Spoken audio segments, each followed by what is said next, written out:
Les cloches s'agitèrent un moment dans la petite chapelle de Dawet, minuscule port des côtes d'Armor. Une lumière aveuglante et une brume épaisse habillaient les rues du village. C'était calme, froid, mais pas désolé. Les charmants petits commerces qu'abritait le bourg, des petites halles de produits frais hébergeant quelques artisans à l'antiquaire, ces deux petits restaurants, dont l'un avec une fantastique statue d'un pochetron bien aimable, aux couleurs bien passées. La petite librairie qui faisait l'angle avant que ne se dresse la côte, et enfin, son curieux oratoire à sa cime, tout cela vous entraînait dans une balade bien pittoresque au beau jour. Qu'en était-il de ce matin, si semblable aux autres, perdu dans son mois de novembre ? Des goélands s'élevaient en cercle dans le ciel, comme ciblant le prochain fait d'hiver. Curieux. Il n'était que 5 heures, et il y avait de quoi faire avant que le village n'entre en ébullition. Les volets étaient cloués pour encore 2 bonnes heures. Une légère brise entraînait les regards côté mer. Et à dire vrai, une silhouette mauve longeait tout de même le rivage, suivant le sentier qui menait à Pléneuf-Valandré.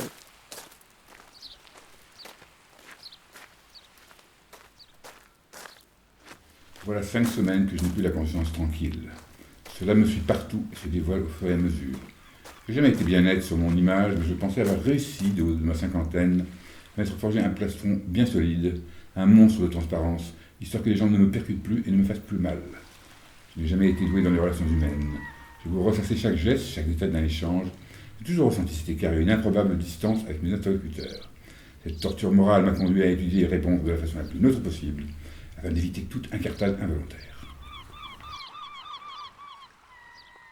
Il y a plus d'un mois, pourtant, un individu que je croisais dans la vulgaire bistrot de Lamballe me tint à partir sur une de ses lubies. J'en étais à mon 5e verre de passé, car Anisette a le don d'adoucir ma sauvagerie. J'avais l'écoute plus disponible, même si l'incompréhension des verbes pointait son nez, discrètement. J'en étais donc à écouter les rumeurs de ce vieux monsieur Degard, Eugène, qui m'invitait à l'appeler.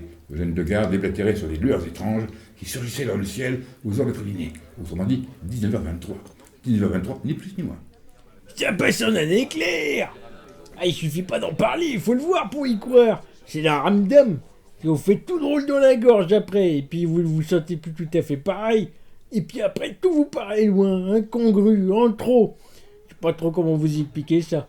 Ce qui est sûr, c'est que depuis que je vois ces lumières, j'ai l'impression d'embrasser un monde plus large, d'être relié à quelques mystères qui me dépassent. J'ai souvent des palpitations et je soupçonne quelques curieuses réactions dans mes articulations. Des douleurs m'assaillent par moments et j'exécute quelques gestes bien malheureux et indescriptibles qui échappent à mon raisonnement. Ça va bien vite, puis tout redevient normal. Nous étions 2 ou 3 à tergiverser sur l'horaire de l'après-dîner afin de perdre le vieil Eugène. Le vieux loup tint bon, il tint tellement qu'il était, nous fit-il remarquer, 19h13 et qu'il nous restait 10 minutes avant de nous installer tous à la fenêtre de sa cuisine. Vous pensez bien, personne ne s'apprêtait à le suivre. Et moi pourtant, me voilà qui me lève, règle ma consommation et accompagne le vieil Eugène. Il nous reste 5 minutes, mais pourquoi se précipiter ? La dernière centaine de mètres, pourtant, je le devine qui accélère. C'est pas la marche forcée, ni la marche militaire, mais quand même, c'est un bon pas. Pourquoi tout ceci pour quelques éclairs ? Nous y voilà dans sa petite bicoque remplie de bibelots en tout genre. En voilà un autre qui devait écumer les vides-greniers à la belle saison. Dans son cérémonial, l'homme ouvrit grand ses volets, entrevoyés. Le soleil se couchait à l'horizon. L'homme prit un escabeau, le plaça pile face à la fenêtre devant l'évier. Le bruit de quelques gouttelettes qui tombaient par intervalles réguliers du robinet ajoutait au sacré de la scène. Il monta sur la deuxième marche de l'escabeau, pencha son buste vers l'avant, pointant ses bras devant lui, et commença à faire la brasse.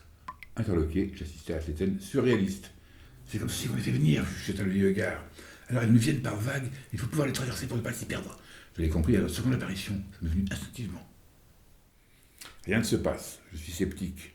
Pourtant, je sens une pression latente se propager dans mes muscles. L'engourdissement. Combien de temps vais-je encore perdre à assister à cet étrange processus ? Une fièvre nonchalante m'envahit progressivement. Je ne suis pas certain de ce qui se passe. Eugène, ce gros poisson, poursuit sa nage imaginaire. L'air de plus en plus halluciné. Mes paupières sont collantes, gênantes pour bien voir la scène. Et c'est quoi ça? Pourquoi ces cheveux se dressent en nid bien élevé, comme s'il était plongé dans un champ magnétique? De grosses gouttes de sueur perlent le long des tempes. Il fait si chaud. Ah ben merde! C'est pourtant pas la saison des peaux qui suintent, hein. Ma vue me joue des tours, ou est-ce bien vrai qu'en trouvant pour la dernière fois mes yeux, je discerne le vieil homme en lévitation dans sa cuisine entouré de grosses masses pourpres? Ces masses pourpres colossales semblent faire la queue pour entrer dans l'ombre du vieux de gare. À chacun de leur passage, le pauvre homme se tortille de douleur. Et pourtant, j'ai mis de plaisir, hein. Ouvre la bouche et je crois qu'il dit « Merci ma douce ». Et une chose visqueuse alors est sortie de la forme du semblant du front de ses aggloméras. Un genre de langue d'un verre phosphorescent, salivaire et putride, qui s'est mis à enlacer la tête du vieux Eugène pour en lécher tous les pores de peau apparentes. Voilà cela, c'est le trou noir total. Je me suis réveillé le lendemain dans une rue attenante. Fouillant mes poches, je constate que rien n'avait disparu. Je ne suis pas retourné voir ce site original. Je me sentais vide, creux et sec comme une coquille vieille de 3 jours, échoué sur la plage en plein cagnard. Depuis, je bois des litres de flotte par jour, et j'ai besoin de marcher 3 bonnes heures pour calmer mes angoisses inexpliquées. Je m'oblige à penser à tout et à rien. La moindre pause et je me sens pris au piège, observé silencieusement de toutes parts. Je sens bien que depuis cette soirée, mon corps n'est plus le même. Je me sens flasque, alors que mon esprit tirevote, zigzag, se fait la malle. Je ne suis pas bien sûr de mes mouvements, alors je marche, désespérément. Et comme d'habitude, dans ce moment de rage, de doute, j'ai des trucs qui frissonnent, j'ai du mal à me contenir. C'est comme si je m'observais de loin, en train de perdre possession de mes nerfs. J'ai le cœur qui palpite et la vue qui grésille. J'ai envie de griffer, de blesser, de gifler toute personne qui se présenterait à moi. Je n'ai pas réfléchi, c'est l'instinct qui domine. Toujours je faisais la prière de bien me conduire, mais ça ne sert plus à rien. J'ai plus le courage de souffler, de rationaliser et de prendre du recul. Juste un peu de recul. Le temps soit peu de sécurité qui viendrait adoucir ma colère. Je la sens dans mes muscles, qui me lancent. Dans mon corps, elle est là qui gronde et fulmine. La bête sort. Ne serions-nous plus à l'abri de notre propre corps? Monsieur Degard, table d'homme, qu'est-ce qui s'est passé dans votre cuisine?